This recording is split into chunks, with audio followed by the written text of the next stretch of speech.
So I'm an E3 and I'm in California and I meet someone and I'm like, oh, he is not abusive to me. He is safe. He is friendly. He's handsome.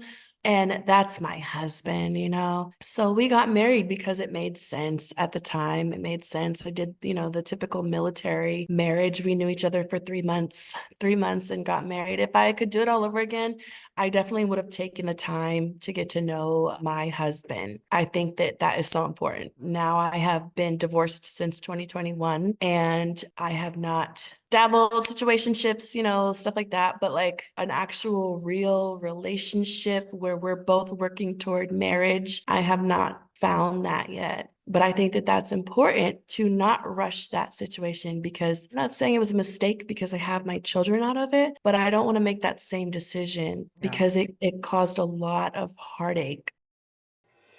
Welcome to Your Story Doesn't End Here, the mental health podcast of military and veterans who refuse to be silenced. I'm your host, Rachel, and my mission with this podcast is to be a voice for those who don't have a voice, bring awareness to mental health issues, provide value and solutions, and to change the culture when it comes to mental health within the DoD organizations.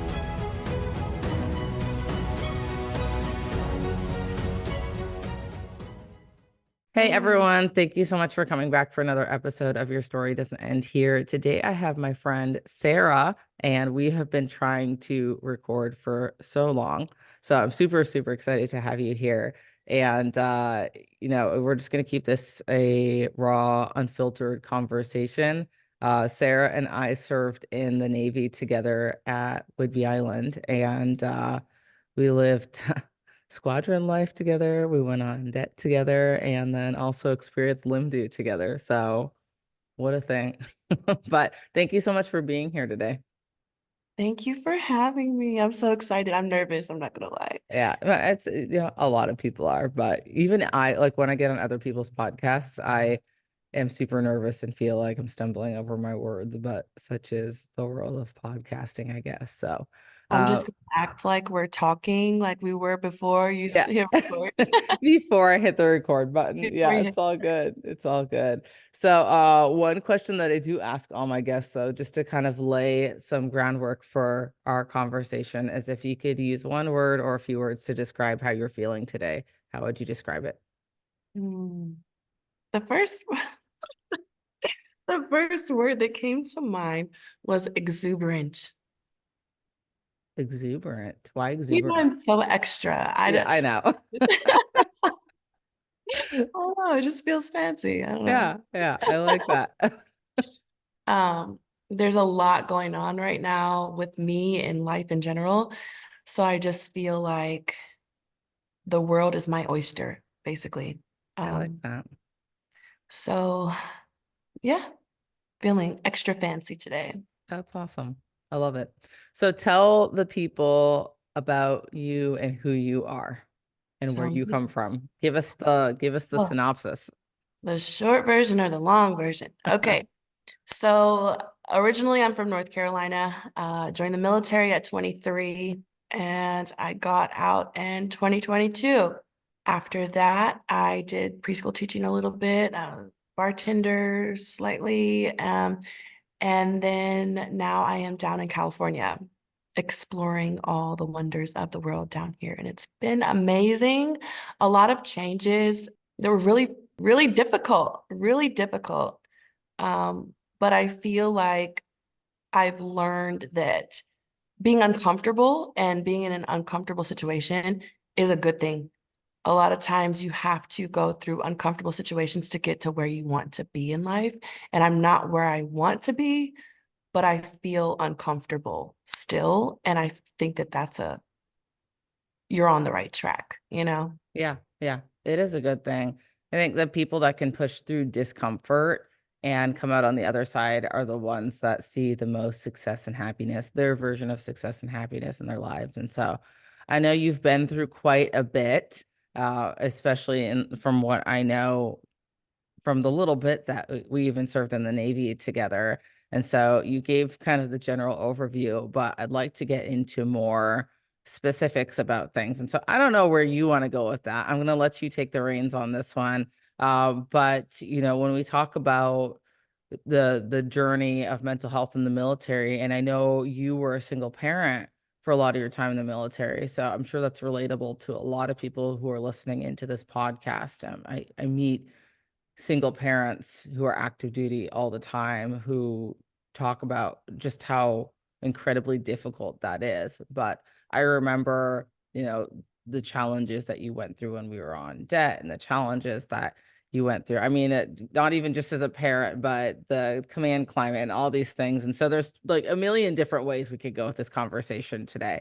And then there's probably things that I don't even know about you that you went through when you were either serving in the military or after, or maybe even before. And so I'm going to let you share whatever you want to share about your life situations, and then we can get more into conversation about certain things, or maybe there's just specific things that you want to share about that you experienced, and maybe not dive too deep into them. But I think there's a lot in your story that people can relate to, and seeing that you've made it this far, I think gives people encouragement, because there were times that I remember even looking at you from the outside in, and I'm like, how the hell is this girl still how is she still functioning every day with like all the shit that was just constantly being thrown at you? And so I know I'm inspired by your story. And so if you wouldn't mind sharing whatever you want to share with the listeners, and hopefully provide some inspiration to some other people too. Man, thank you. You're welcome. I don't know honestly where to begin. I could start at from when I joined the military. I was in an abusive relationship for quite some time. Um, and I had to make the decision of, do I want to stay here in North Carolina with this person who is not nice to me? He's not treating me the way that I deserve to be treated. And I went through the leaving him and going back, and leaving and going back. And, when before you get into an abusive relationship, you don't think that it's going to be abusive. You're like, this is my person. I love this person. They are, they love me. They're not going to hurt me. And then it happens.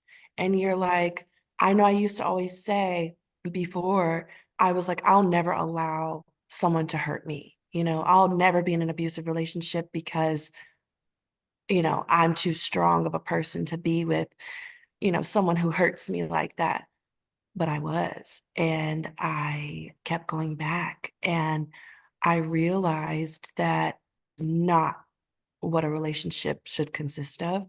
And finally, I had to make the decision, if I stayed here, where would I be at? And ultimately, I valued my life and I had going on in my future more than someone else. And luckily, I did have a support system, because if I didn't, I don't know where I would have been. I feel like, I'm very spiritual, and I feel like sometimes God or the universe or whatever we believe in intervenes in a way that we don't understand. At the time, I had a friend that I knew from school, and then I worked with her. She moved like a couple doors down from where I lived at. And had she not been up the street, like within walking distance, I might have not ran to her house that day and said, hey, I need to get out. I need to get out of this situation. I might have not confessed everything that was going on, but I feel like everything happens for a reason. And what's so crazy, years later, when I was in Whidbey and I had gotten out of the Navy, and I'm cleaning Airbnbs, and that's my day job, and my night job is bartending. And I'm there cleaning an Airbnb, and I meet someone from where my ex-boyfriend was from. And I'm talking to them, and I mentioned his name. I didn't say what he did to me. I didn't say, everything that I went through with that person. And the guest was like, yeah, I know that person. And they're like, we beat him up, we beat him up.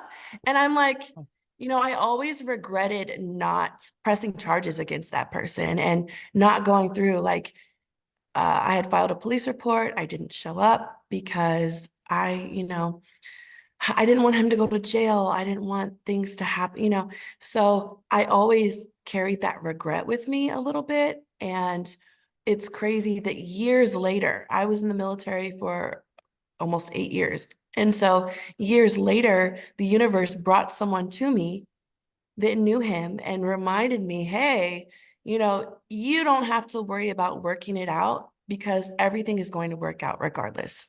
You know, I'm not saying that I condone violence in any type of way, but it's not my place. You know, what happens, happens. You know, it's out of my control. Sometimes we have to just like they say, let go and just trust that everything is going to work out for us. Yeah. Yeah, sometimes a little violence. I'm just kidding. But no, that's really cool that out of all places, Whidbey Island, because I didn't even know this place existed Yep. until the Navy was like, here you go. You're going to Whidbey Island. And I'm like, oh, there's Hey. islands in Washington. Crazy. But yeah, I mean, there are certain things you mentioned, like there's certain things in life that it's just kind of unexplainable other than something placed this here for this reason. Otherwise, like, why else would this be happening in my life? And so it's almost like that closure for Yep. that chapter of your life. That's really, really awesome. So, what was boot camp like for you? Man, boot camp. Oh man, I stayed SIQ a lot of the time. I'm not even gonna lie. I was one of those people.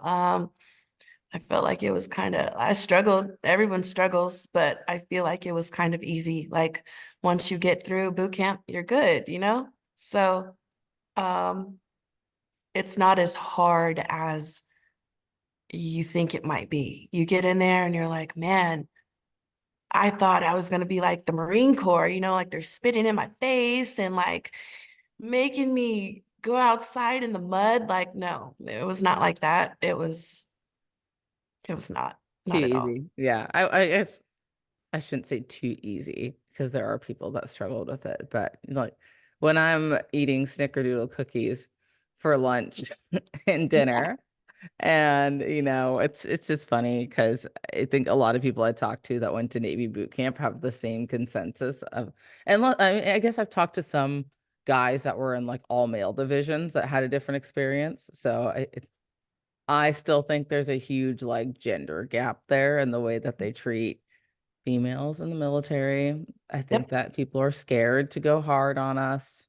Why? I don't know, because it's not like I went into boot camp thinking like, oh, I need extra special treatment. Otherwise, I'm going to like report someone for being mean to me. Like, no, I expected it to be the hardest thing in my life. So it's Yeah. like the consensus is the same across the board. Someone should probably do something about that. But anyway, what was I going to ask? Oh, so you didn't start out, if I remember correctly, in aviation, right? You started out in a different rate and then you changed I rates. did. I was undesignated. Okay. So So were I you on a boat? was on a boat. I was on the Reagan for a little while. And Tell us honestly, I about missed boat it. life.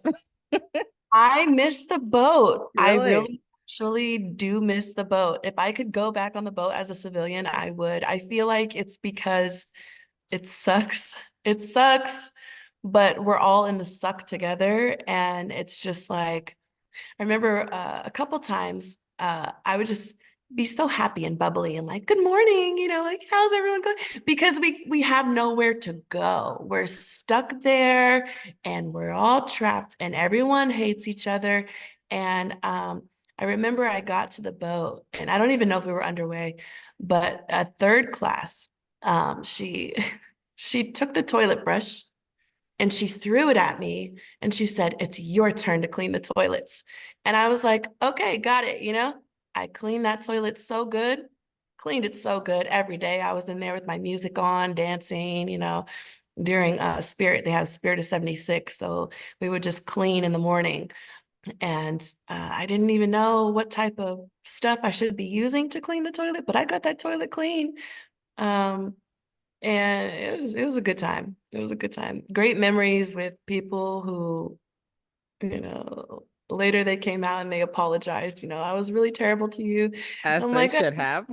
we were all terrible to each other, to be honest. But I think it's because like before I joined the military, I was a preschool teacher too. Mhm. So I just still had that like bubbly, I'm Yeah, goofy. yeah.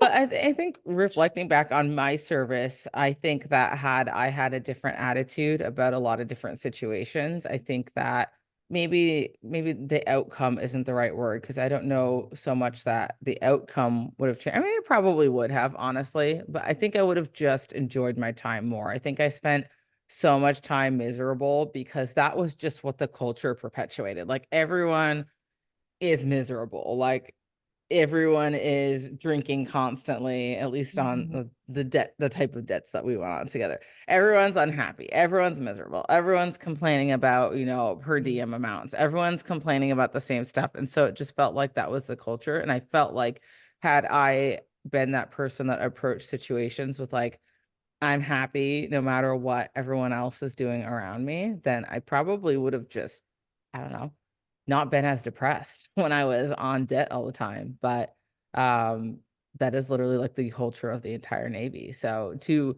be able to be in a situation and be happy, I mean, that alone is like a huge win, especially when you're first joining the military. Because People they like, hated me for it. yeah, They're like, who is this chick? yeah, Why is she so happy? You know, I got on the boat and I remember when I first checked in, there was this girl.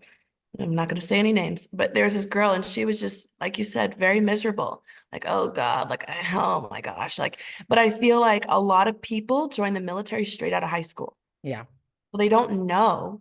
I joined at 23, so I knew like I was working a full-time job and in school full-time and trying to pay my rent, So I felt a little bit of a struggle before I joined. yeah, And because I was leaving a difficult situation, I was relieved to be where I was at. I was in California, coming from North Carolina. I saw palm trees and warm weather, you know?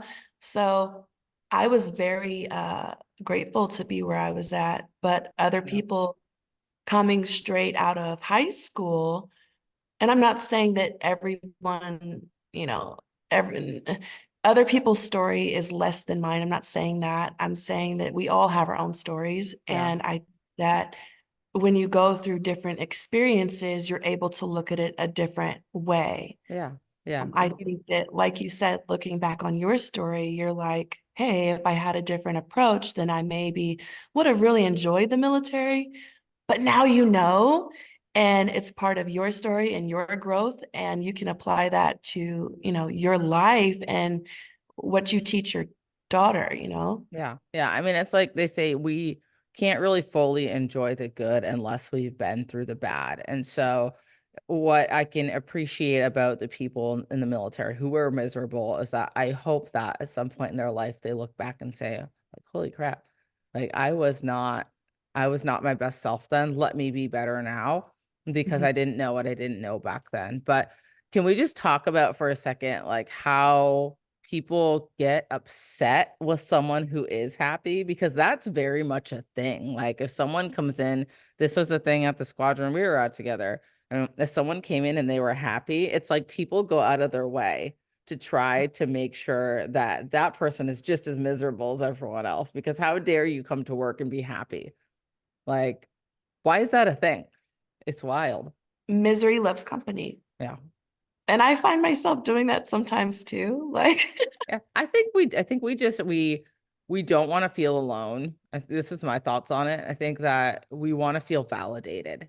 yeah. And and I think I found myself doing that a lot in the military anyway, is like going into work and work was almost like my therapy, whether that was a good thing or a bad thing, right? I'd walk in the room, there's someone that I would walk towards in my shop and I would talk about whatever it was that was going on in my life, whether it was work related, personal related.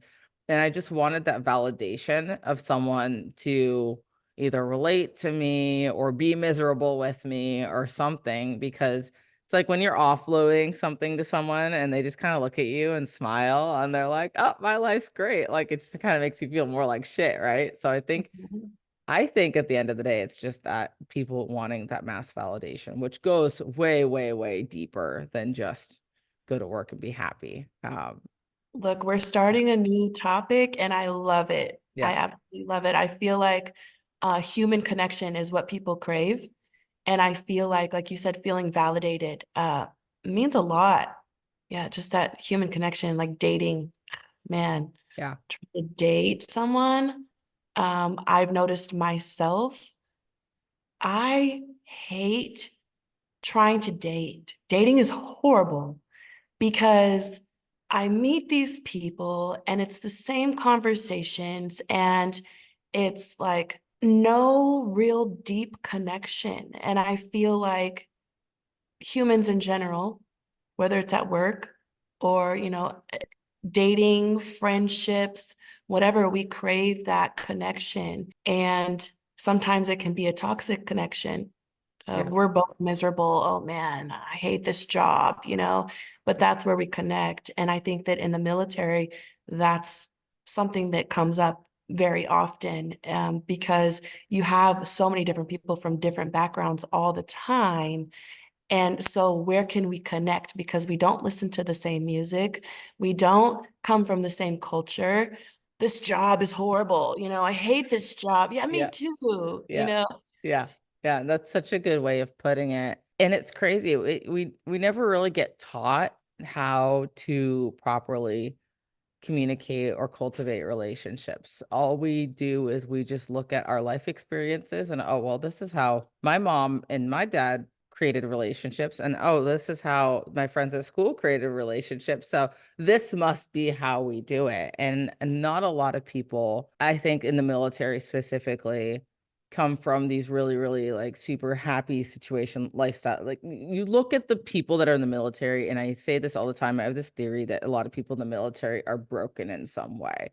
And I don't mean that in a negative way of like, everyone's fucked up, right? But what I mean is that you don't just join the military usually because you're just a regular member of society that's, working your really good job. And you're like, you know what, I'm going to take a pay cut and I'm going to join the military because I love my country. Like, no, most people joining the military are doing it out of necessity to get out of some situation, whether that be an emotional situation, a change of pace, get out of my hometown, get out of an abusive relationship, homeless, in, just a really bad area and just need something different. I mean, I remember when I first got to boot camp and this little Filipino man was asking everyone when we were all sleep deprived, why did you join the military? And everyone was saying their real reasons. And he's like, no, you joined the military because you love your country. There's people at high seas right now serving. And we're like, oh, okay. So I like completely switched up my answer. And anytime anyone asks me, why'd you join? I'm like, oh, I joined to serve my country.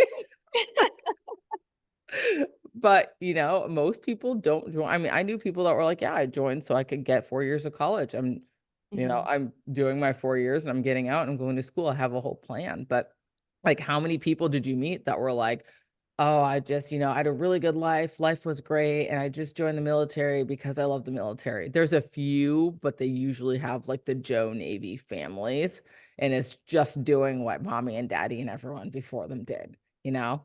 When I was in C school, I was there as a fleet returnee, and I was in Pensacola, Florida, with the new recruits just out of boot camp. And there was a girl in the bathroom. She was crying. And I was like, girl, bring it in. Bring it in. I don't know why you're crying, but come give me a hug because everything's going to be okay. And I'm like, what's going on? She was like, I just got my orders. And she said, I'm going to California. And I'm like, oh, California is great. I love it. California is wonderful. She said, no. She said, I joined the military to get away from home. She was like, I don't want to go back to California. And I'm like, who's your instructor? Like, let's go talk to your instructor because, if you've been in the military long enough, you know that you can talk to your detailer, you can get your orders changed. Like, there's ways that you can go about getting what you actually want. So I talked to her instructor and I found out later that she got her orders changed. But something that didn't sit right with me was the instructor was like, oh, her boyfriend got orders to somewhere else. Like her boyfriend got orders to Virginia. And I'm like, that girl would not be in the bathroom sobbing like that, like having an anxiety attack because her boyfriend got orders to a different place. Right, She's upset because she left home to get away from home and she's right, gone back right. home.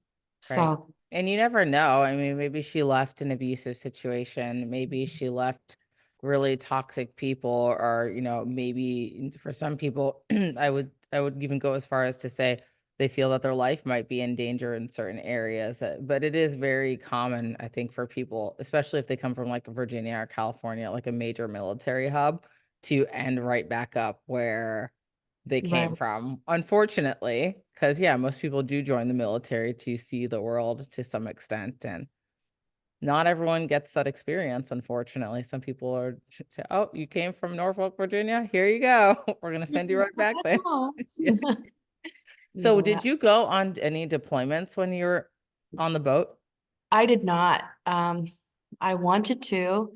I did the whole, oh, I'm in the military. Now I'm a responsible adult, Yeah. and I'm getting old, even though I wasn't old.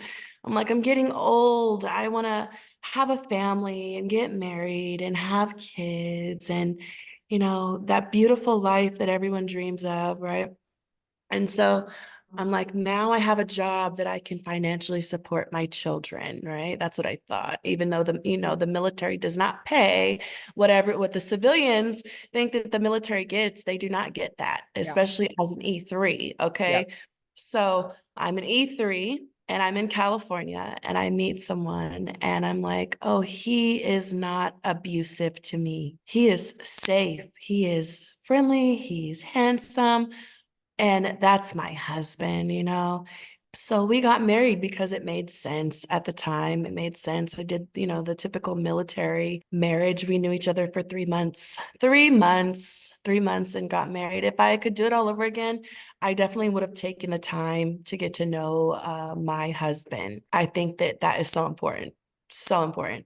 Now I have been divorced since 2021 and I have not really been in like I dabbled situationships, stuff like that, but like an actual real relationship where we're both working toward marriage, I have not found that yet. But I think that that's important to not rush that situation because I don't Yeah. want to make the same. I'm not saying it was a mistake because I have my children out of it, but I don't want to make that same decision Yeah. because it caused a lot of heartache. It caused a lot of stuff that could have been avoided had I taken the time to get to know that person. And I don't regret any of it because it's brought me to where I'm at today.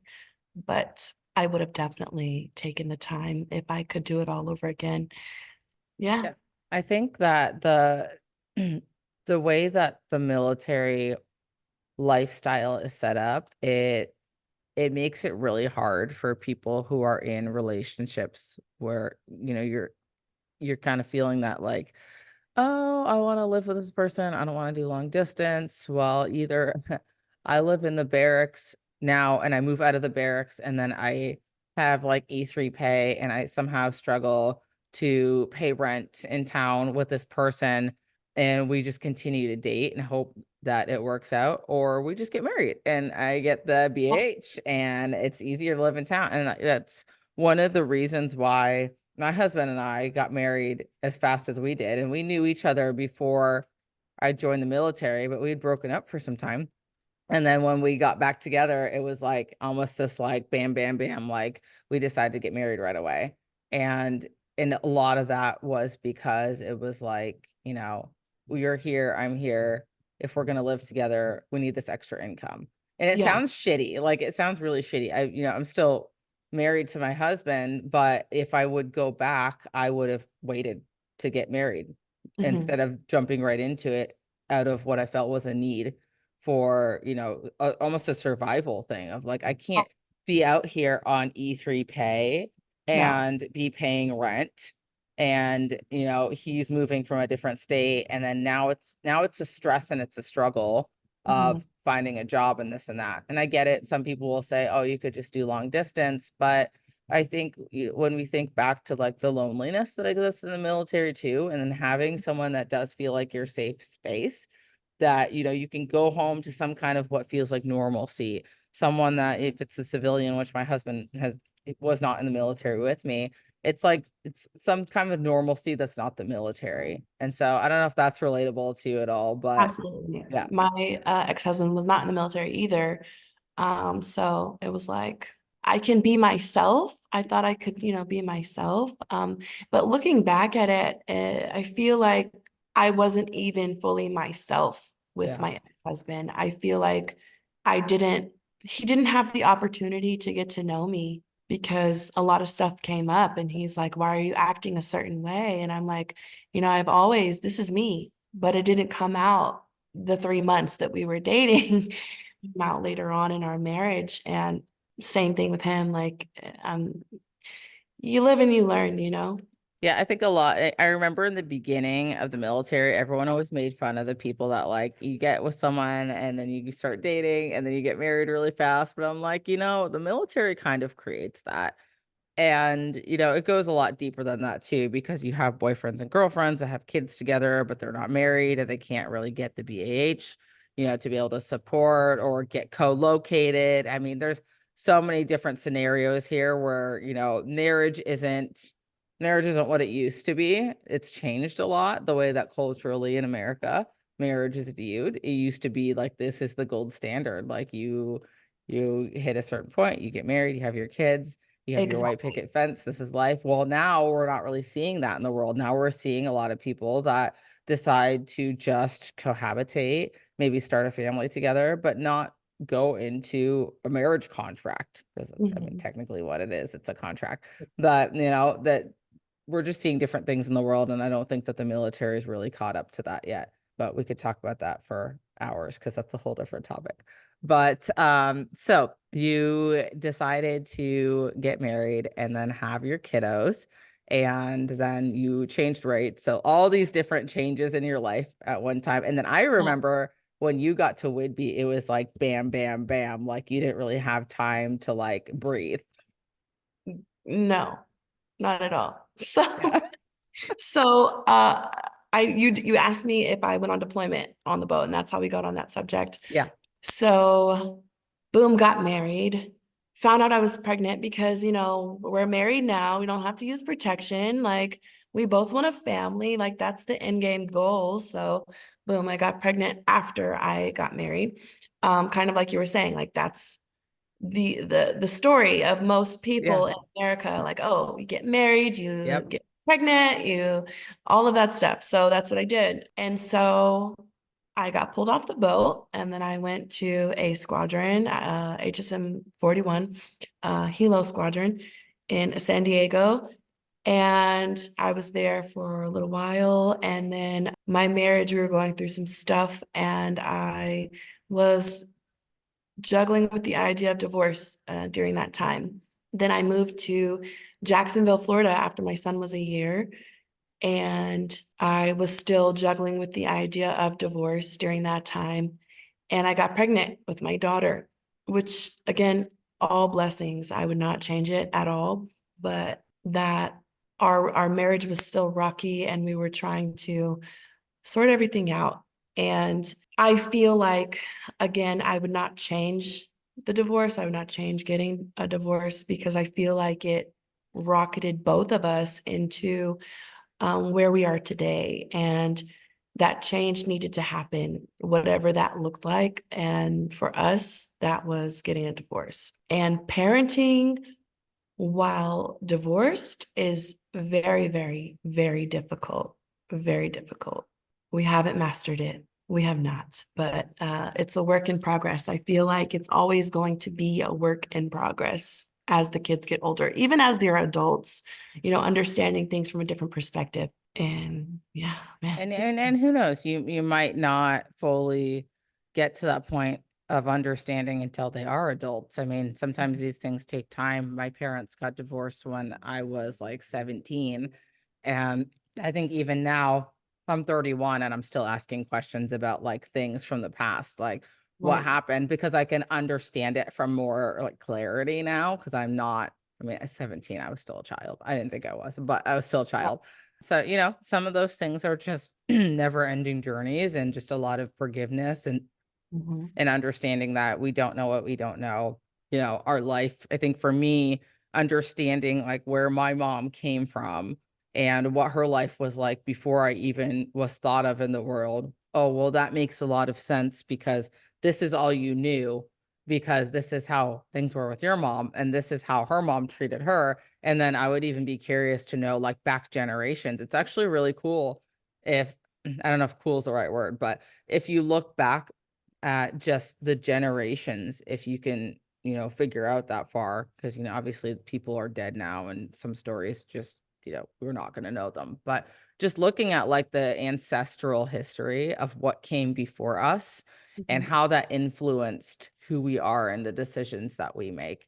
And I think for me, I found a lot of healing in that personally, Mhm. because I've realized that there are certain things that weren't my fault, that they happened to me and weren't my fault when I was younger and I was still processing. But now I can find healing in, okay, I didn't know what I didn't know then, but now I do know what I do know, and I can forgive myself for what happened in the past. I can, in that, forgive the situation and others for what happened in the past, but I know who I am moving forward, and I can use that to help make me be a better person moving forward. So, and I think that there, I said this earlier, there's so much relatability in the things that you went through in the military, divorce, being a single parent.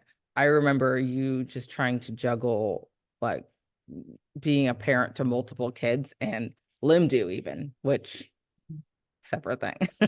But, or just, being on debt and having kids and having to deal with that. I mean, these are things that people deal with every day in the military and really, really struggle with. It's a reason why a lot of women, especially, get out of the military. I'm sure that there are men out there that are single parents that also choose to get out of the military because of that. The support just really doesn't exist. And so for people that don't know, because I know that there are listeners that aren't in the military, can you talk to us about, like, there's family care plans and stuff. Like, what does the military provide for support, quotation support, when you are a parent? Listen. Well, I did quotations for a reason.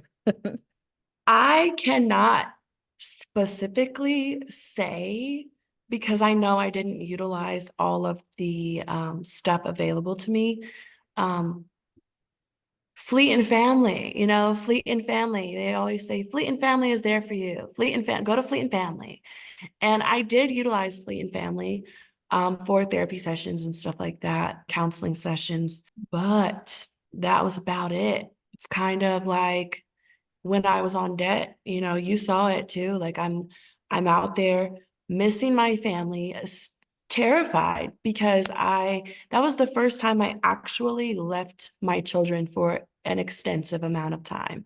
And so before I left, I made like an emergency binder and I got it off of Pinterest, like an emergency binder and I put in the addresses of my family, his side of the family, the kids' immunization records, everything, like the closest relative, their email addresses, their phone numbers, any allergies, like literally everything I could possibly think of was in that emergency binder.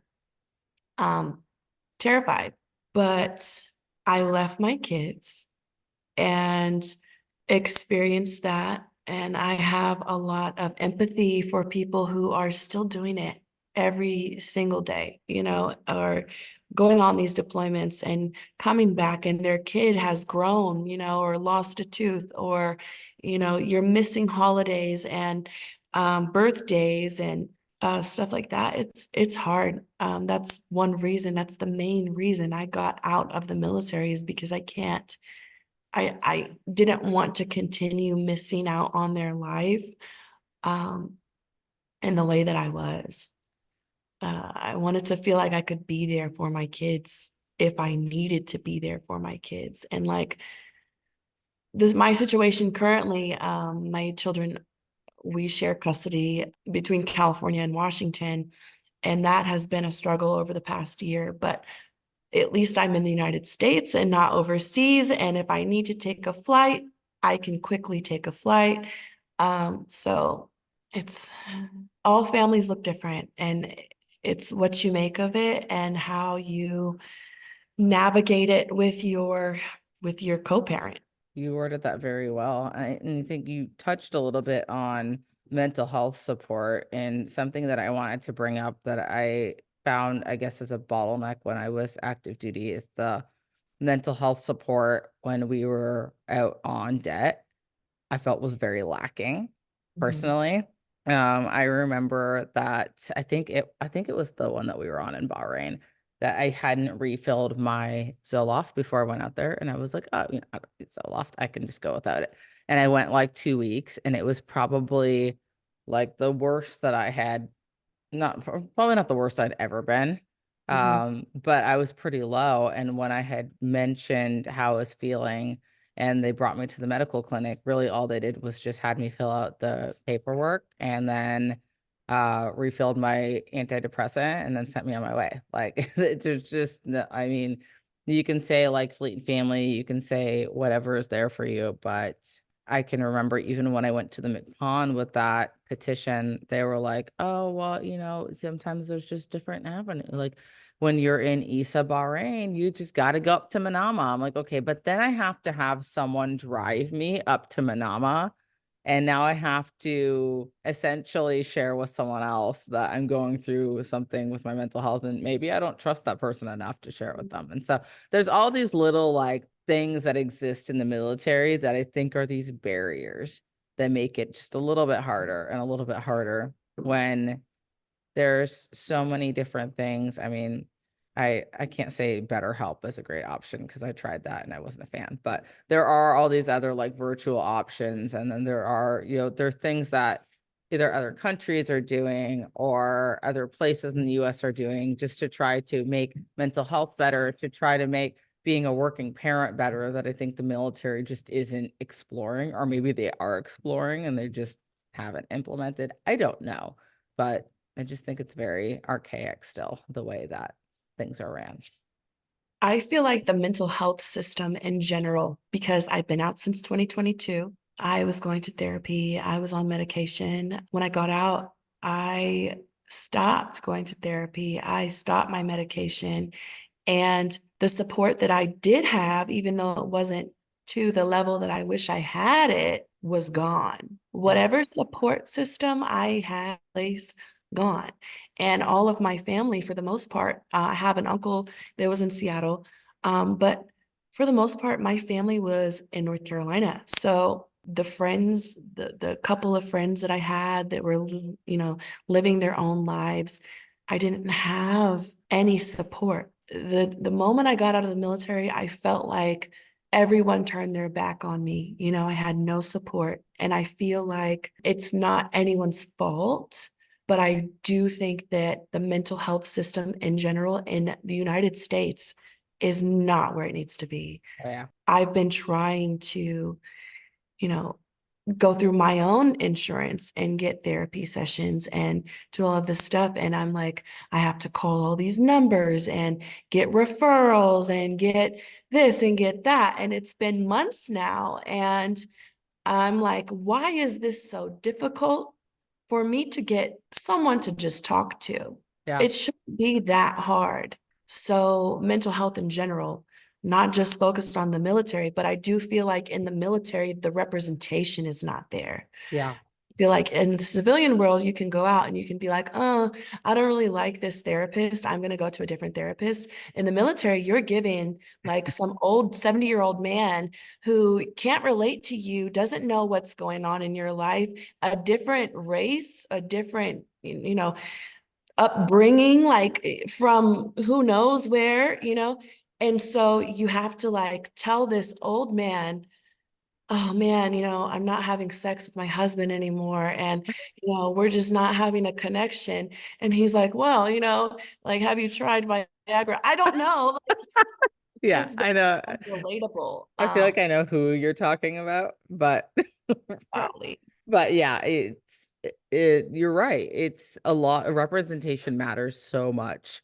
And I think especially as the military starts talking about diversity, right? Like we are, what was it, a few years ago that they're like, you can be openly transgender in the military. Okay, but are they even providing support for transgender people? Because we're not even really providing support for women or for minorities like we should be. And then we're Right. just trying to, continue like making it look from a surface level, like we're this Mhm. diverse, incredible organization, but we're not Right. providing support for people. So people are still taking their lives, and that Right. hasn't stopped.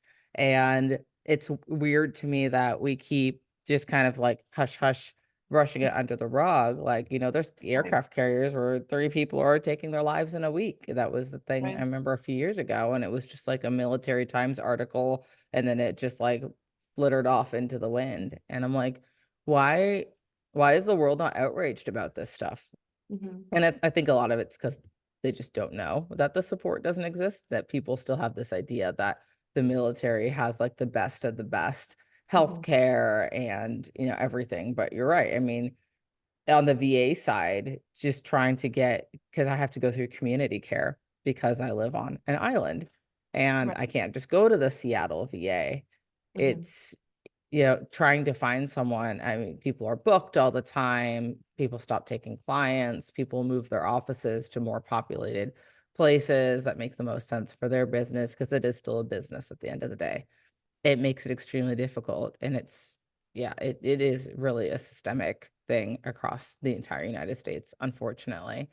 And yeah, I wish it was a simple solution, but it's not. So I feel like doing what you're doing, talking about mental health, raising awareness, we're putting those, we're planting the seeds. And the more we talk about it and the more we get the knowledge out there of like what behind the scenes is actually going on, what people are really experiencing, maybe, hopefully, one day that there will be those outreach programs. I think that some of them exist now, but they're not being advertised. They're not being talked about. They're not being put out there for the world to take advantage of. yeah, Um, and that's the issue. Like, if there was some type of support for the people, because when you're dealing with mental health, you don't want to work on yourself. right. You barely have enough energy sometimes to get out of bed, to get dressed, to brush your teeth, to eat, to do basic life needs, you know. And as a mother, because we're both moms, as a mother or someone who has someone else depending on you, you do those things regardless. Yeah. You might brush your teeth that day, you might not brush your hair, but you get up, you make sure your kids are taken care of, and you do what you have to do. But I feel like if there was support in the way that, hey, you're struggling right now, you've reached out to us, let's make sure that we come up with a plan for you because your life matters and we value you as a person. Yes. That would mean everything. Oh yeah. Yeah, absolutely. It's just a different approach, or even just, yeah, one of the things that I'm really trying to bring to the base here on Whidbey Island is just the support from outside resources, because there are so many I mean, there's nonprofits galore. I mean, you're down in California, there's so many nonprofits out there geared towards veterans, but also a lot of them serve active duty, and active duty doesn't know that. And so, yeah, a lot of it is like what exists out there, what's actually a good resource, because yes, there's a million nonprofits, but we know that not all the nonprofits are functioning as they should. They're not all good organizations, unfortunately. And not all of them are going to be the best fit. And so, a lot of that is just breaking that barrier to entry of knowing what exists and who it's a good fit for, too. I think there's something in my mind, but it just kind of floated away. My brain's not functioning fully today. Um, It's a that's what I was going to ask you. What are you working on now that you're out of the military and you're a veteran, you're in a new location? What's your current thing? And then what's next for you? So I mentioned spirituality, okay? I feel like the universe has just really aligned me with what I'm supposed to be doing. Before I joined the military, I was very creative. I was always in the arts and I love music and doing stuff with like art. And I definitely lost that part of me. I lost that part of me after I graduated high school, to be honest. I was going to school and like, what am I going to do now? I'm an adult, you know? So I was in school and a preschool teacher, and I'm like, oh, I love preschool teaching. Like, this is what I want to do. But then, stuff came up and I joined the military. And then I'm like, I'm still going to be a preschool teacher, all of that stuff. And I eventually do want to have my own daycare centers. I focused on one daycare center, but someone asked me, he was like, if you could have one daycare center or multiple, what would you do? Obviously, I want to have multiple. So that is eventually a goal of mine, is to have multiple. I'm just passionate about children in general. I feel like they don't ask to be here. They really don't. And they deserve the best possible environment to grow up in. But what I'm doing right now is I'm working.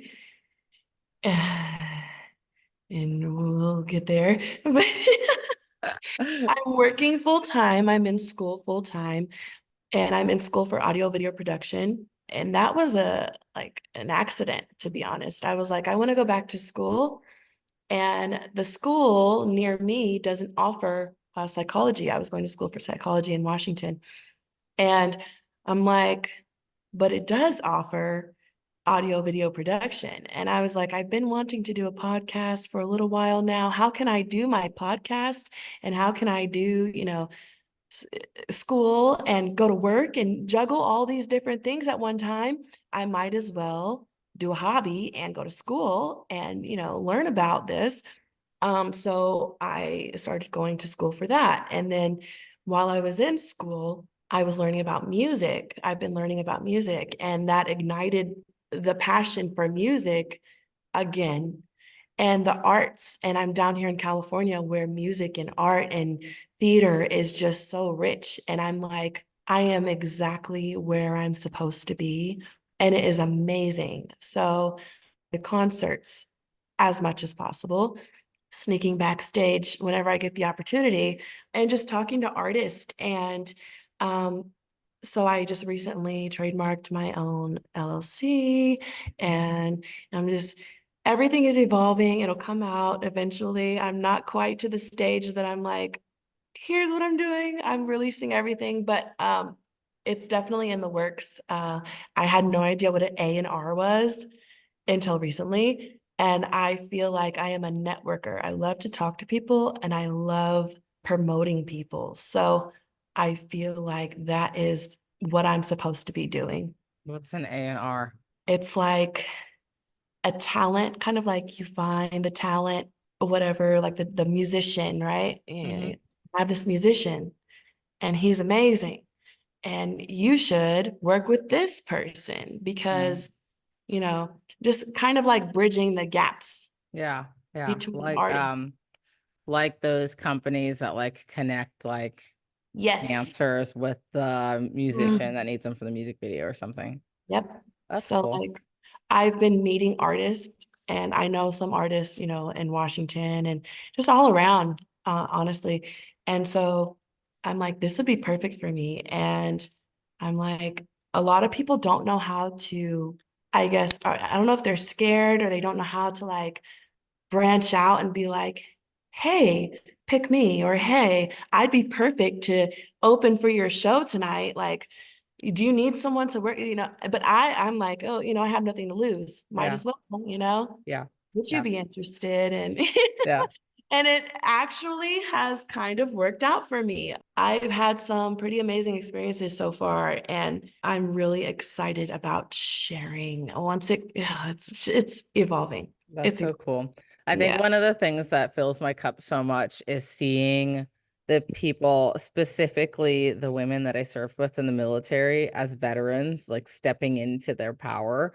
I mean, I have so many friends that I served with that had a really, really rough time in the military, and then as a civilian are just like shining. And it's so cool to see because it's like, there really is hope on the other side of the military. I think a lot of times it looks a lot different than what we picture when we're active. Like when we're active duty and we're like, oh, I'm going to get out and I'm going to go work for Boeing and I'm going to make Mhm. 7 figures and I'm going to be super rich and life's going to be good. But then life is like, no, no, no. Actually, you're going to Yeah. be doing this like super creative thing. Like I have a friend who does stand-up comedy now. Never would have pictured that, but she Yeah. does really, really well with it. I have another friend who's podcasting and making a couple grand a month in it. And it's funny because it does seem to always be in these creative spaces Mhm. where, you know, we find our power, and no one active duty, no chief is sitting down at your career whatever meeting, I don't remember what they're called, and saying, all right, when you get out, oh, you're going to podcast? Oh, cool. That sounds like a great plan. They're going to look at you like you're crazy, and they're going to be like, no, you're going to go to Yeah. school. You're going to go to school, and then you're going to make six figures using the job that the military trained you to do.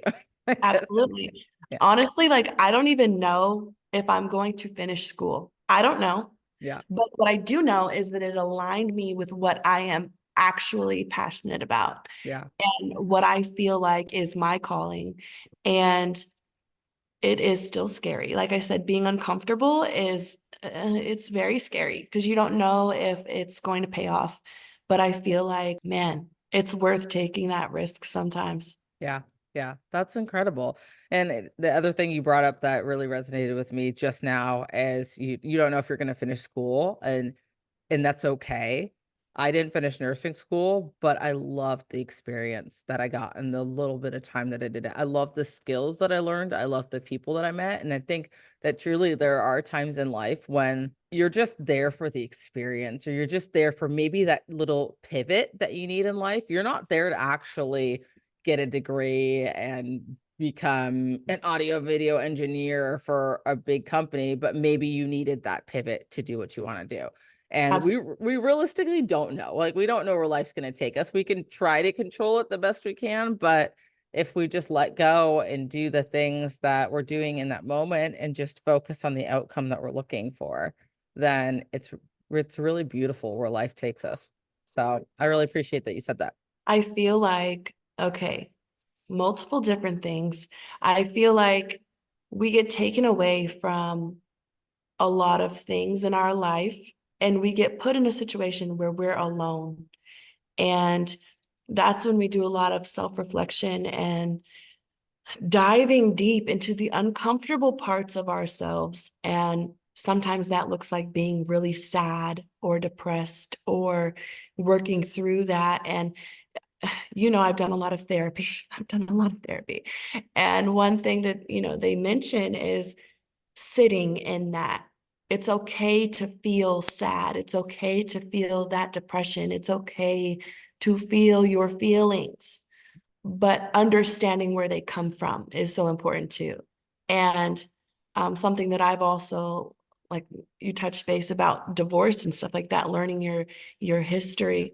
Recently, I've been exploring like my mom. A lot of times in therapy, we talk about like our reactions to certain things are because of what our parents went through, uh, how we were raised. So looking at that, like, well, she went through this, so it's kind of like I'm going through this because of past traumas that they've experienced, Yeah. like they say healing generational trauma. And man, once you dive into those deep, dark places and you kind of like you feel rebirthed, Yeah. Yeah. you bust out and you're like, man, this is what this is supposed to be. And treating people how you want to be treated, and just living in your essence, I guess, I of love what that. makes you, yes, I love man, it. it's a different feeling. It is. There's so much healing in it. And I don't really think that my brain was even like in a place to even begin exploring those things until I was probably closer to my 30s. So if you're Mhm. listening and you're in your 20s, your young It's 20s, and you coming haven't got there yet, you'll get there. But from, yeah, yeah, 30 to, I'm now 33, 30 to 33, I've learned some of the hardest lessons I've ever learned in my entire life. yeah, But I would never want to go back to 25. yeah, You yeah, know, I'm yeah. comfortable. Yeah. Yeah, yeah, yeah. And everyone's journey is so different. It's so beautiful just seeing how all the pieces fall into place. And I'm so appreciative that you came on here today. I'm so glad we finally got to do this and share a snippet of your story. And I learned a little bit more about you that I didn't know before. So thank you for being vulnerable and for sharing just a little piece of you with the world today. The last question that I like to ask my guests is if there's any last words or a piece of advice that you want to leave the listeners with today. I feel like I said a lot. I'm not sure. I feel like I said a lot of advice, diving into those deep, dark places is necessary. Feeling your feelings and knowing that your feelings matter and that they're valid. Something that I've done recently is I've started writing letters.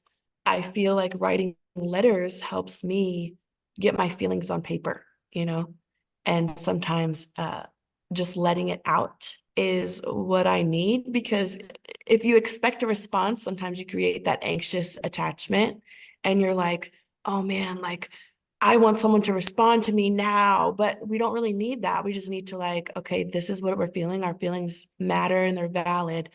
And then we can move forward in our day-to-day functioning. Yeah, that's my advice. Write as much as possible if that's your thing.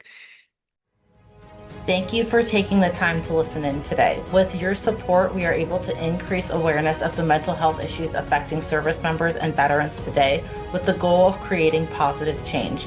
If you got value from this episode, please take 30 seconds to subscribe and share this episode within your own network. Until next time, remember, your story matters, your mental health matters, and your story doesn't end here.